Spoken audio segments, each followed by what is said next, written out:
Zidane Danny, Electro Ninja here, and welcome back to Electro Ninja's Lab. In today's video, of course, we are talking about the latest chapter of My Hero Academia. And honestly, I'm really excited because we're finally getting back into the swing of things.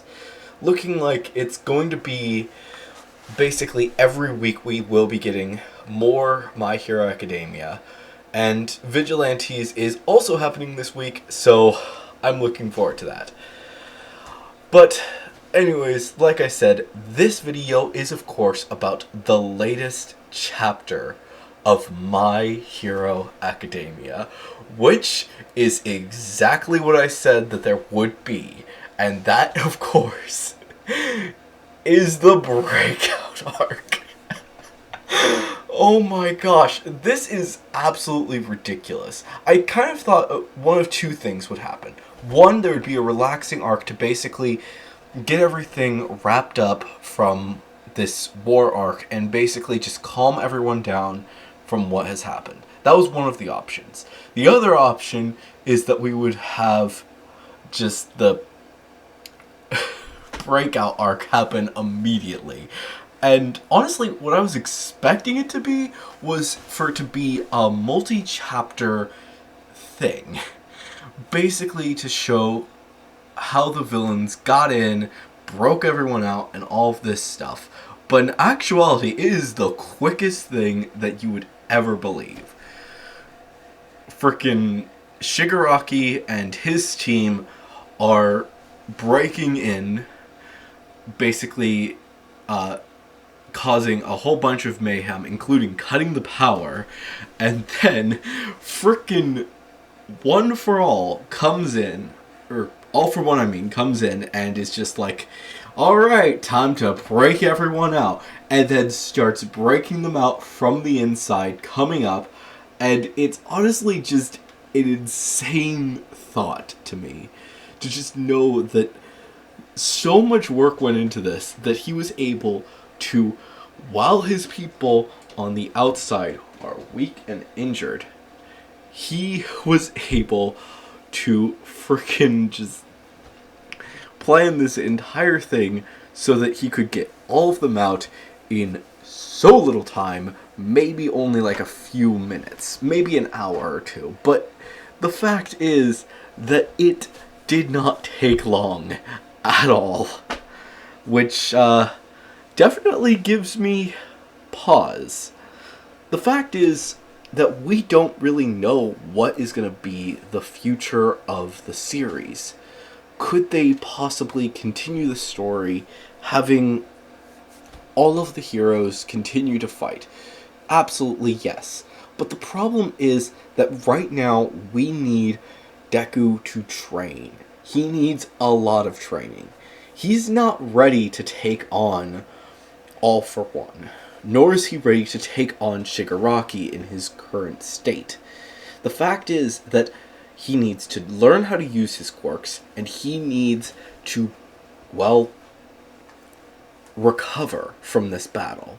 Now, obviously, I think that All for One is planning to do some things to make sure that basically everything goes the way that he's planning it.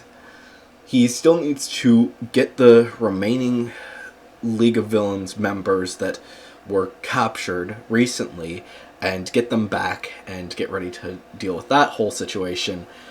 But at the same time, he needs to unite all of the villains that are just around him now, all under his banner, to say, we are going to take down all of the heroes. But we need to wait a little bit so that we can recover, and so that this battle will be, so that Shigaraki can also participate in this battle to the full extent of his power. And yeah, that's gonna be insane to think about. But the other factor is just, how are things going for the rest of these people? The thing is, we know that before too long, we are going to have to start a new year. year is just now finishing for the whole My Hero Academia team. They are getting ready to the third years are getting ready to graduate. The second years are getting ready to be third years.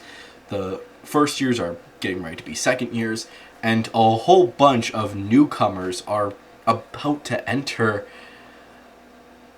our universe, and we're about to see who these people are, who these new kids are, and it excites me, to say the least. With other characters also getting the spotlight, I'm needlessly excited to see how things are actually going to be playing out for the future of the series. The fact is that while we do have, obviously, the main characters and all of that, we also have other factors that are playing an important role, such as what is Endeavor going to say? There have been multiple people who are saying that Endeavor has to say something about what has happened. And that leads me to think that the next chapter is more than likely going to be continuing the wrap-up.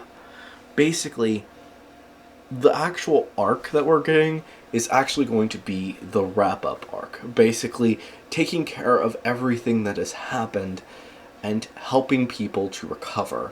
And Deku realizing, I need to train more. I need to be ready. My arms are basically destroyed, meaning I can barely use Black Whip anymore unless I want to use Froppy style for the rest of my life. I can't use All for One in my arms really anymore because he damaged the crap out of them during the war arc. Not to mention, he's probably done a lot of damage to his legs. Float is probably... Who knows what Float did to him? Who knows what the heck the Spidey Sense did to him? Not to mention that he still has so many more quirks left to get. He's only about halfway there. He still doesn't have the second or third user's quirks. He doesn't have the sixth. Yeah, he doesn't have the sixth user's quirk. Not to mention, he doesn't know how to use the fourth user's quirk. And another factor is that there's still the possibility that frickin' All Might actually did have a quirk, and that we just haven't seen it yet. We haven't seen Deku get it, which I honestly feel like we're going to realize, oh, yeah, he had a quirk, and that's now going to be active in Deku. And not to mention Deku's quirk. I've said multiple times that Deku used to have a quirk. It is 100% nearly guaranteed. There is almost a 0% chance that he didn't have a quirk, especially now that we know that frickin' the Doctor was Deku's doctor, and that he is the one who has been working for All for One this entire time. Deku's parents' quirks are not powerful quirks. We've learned that multiple times. Yes, his father's is kind of interesting with the fact that he can breathe fire, and that his mother has the floating objects towards her ability, but so far we haven't seen what the heck that would actually entail. Due to that, I guarantee that a combo quirk would be fire manipulation. If All for One wanted to get his hands on a fire quirk, especially a powerful one, he'd have to attack the number 2 hero at that time. And by taking his kid or something like that. So he finds someone who's weaker, and then he can actually have a way to combat the number 2 hero once All Might is down. So he needs quirks that can handle these types of things. And a fire manipulation quirk like Deku's is the perfect quirk for All for One. Meaning that soon we're going to find out that Deku actually did have a quirk the entire time. And I'm excited to see how we're going to learn this actually in the in the manga. So in case you aren't noticing, I'm really, really excited. I don't know if you can see it actually on camera, but I am shaking just knowing the fact that we're getting so close to just chaos ensuing. And I'm, needless to say, really excited to see how the rest of the story is going to play out and how Deku is eventually going to stop these guys. It's honestly super exciting, and I know that you guys are excited to see how things will play out as well as I am. So, yeah. On top of that, the Doctor. I'm just saying. The Doctor is one of those people that, honestly, I keep coming back to him in my head. Something has to be done about him. I don't know what, but something has to be done about him.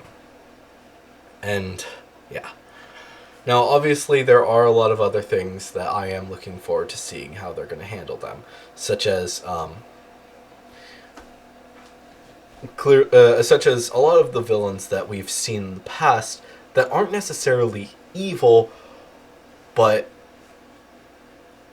will they actually turn to the good side because of the fact that All for One is really not the greatest person. And also, not to mention, I'm still pretty certain that Destroyo and Oji Hariyama are actually going to be still involved to a certain degree. I don't know how, but I still feel like what they've done with the characters so far just doesn't feel like it's the end. It feels like there's still something there. Destro has to be involved more. And I know that Oji Hariyama is probably dead by now, but I just have this feeling that there's something there.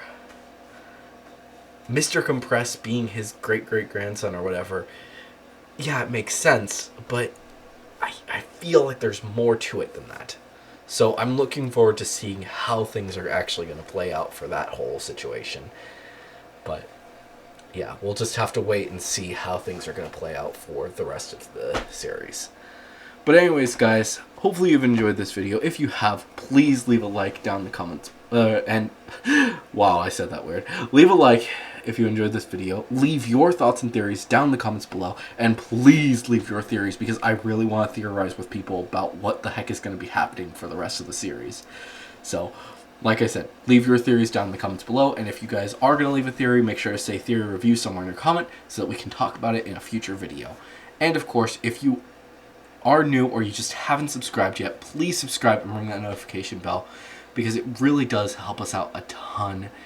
And of course, if you want to support the channel even more, then definitely head down to the description and check out all of our links down there, including our social medias and ways that you can support us financially, including our Patreon, which a big thank you to our current patron, Sheeny, and of course,